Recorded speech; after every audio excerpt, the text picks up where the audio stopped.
jaajëf waay sama gars yi welcome to the Matt My Video ah. Bon tey ni ngeen ko gisee ci titre vidéo bi on va attaquer le retour de Wiri Wiri ah comme ni ma ko defee woon ak un café avec j'avais annoncé le retour si laa gis TFM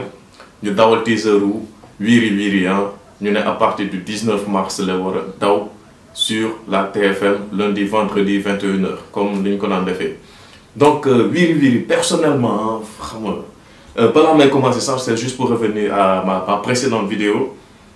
un café avec c'est quoi le problème tu vois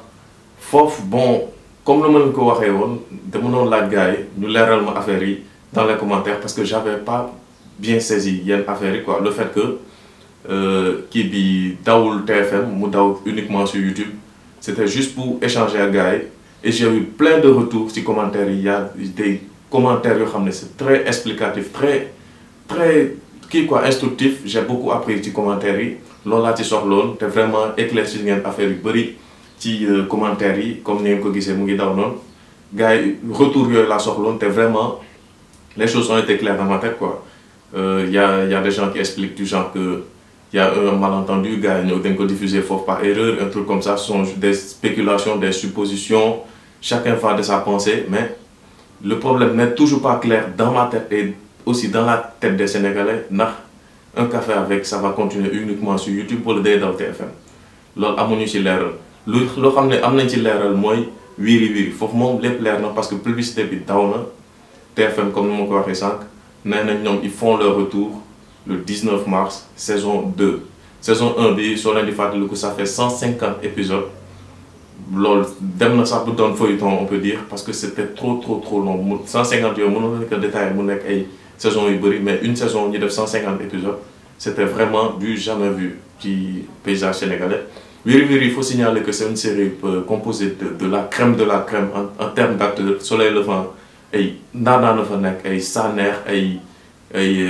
Cheikhouna ay Jojo tu vois c'est une équipe quoi Soumboulou vraiment révélation loon ci série boobu noonu bien que mu ngi doon def ay théâtre comme ni ñu faral di wax ay genre sketch yi doon def yàgg mais elle s'est plus affirmée ci série boobu noonu te vraiment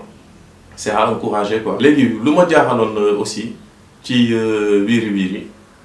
y a eu un temps boo xam ne dañoo dawal benn teaser tu vois ñu ne l'équipe de Soleil Levant ñu wane ay Soumboulou ay Jojo ay Cheikhouna ay Saner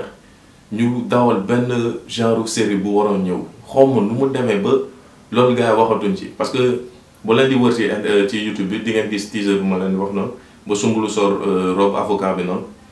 on sait pas quoi qu'est-ce qui s'est passé est-ce que loolu dina am wala du am wala peut-être c'était genre un coup de buzz bu ñu doon créé je sais pas mais en tout cas il y a quelque chose derrière mais Wiri Wiri lu tax mu ñëwaat loolu vraiment ça veut dire que ils se sont bien posés ils ont bien discuté ak fin bi nu mu demee woon c'était pas trop évident ñu bañ ko continuer tu vois Soumboulou de nu mu tuddati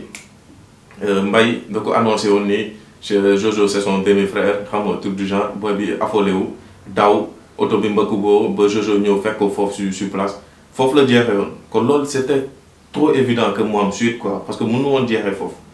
c'était d'une part aussi c'était parti vraiment que de poisson kenn xamatu woon lu mu doon drôle quoi donc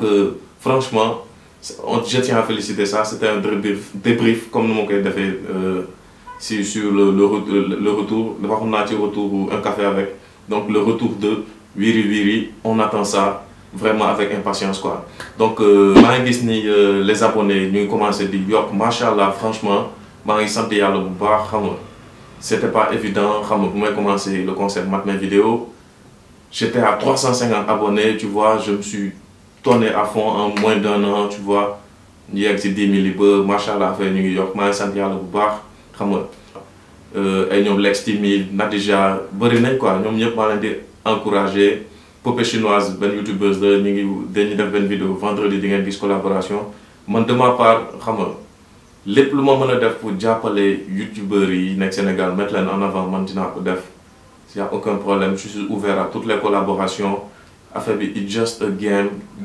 c'est un jeu tu vois YouTube avant tout gars yi di ma laaj conseil via WhatsApp via Instagram tout ça loolu laa leen wax gëm leen seen bopp ngeen dóor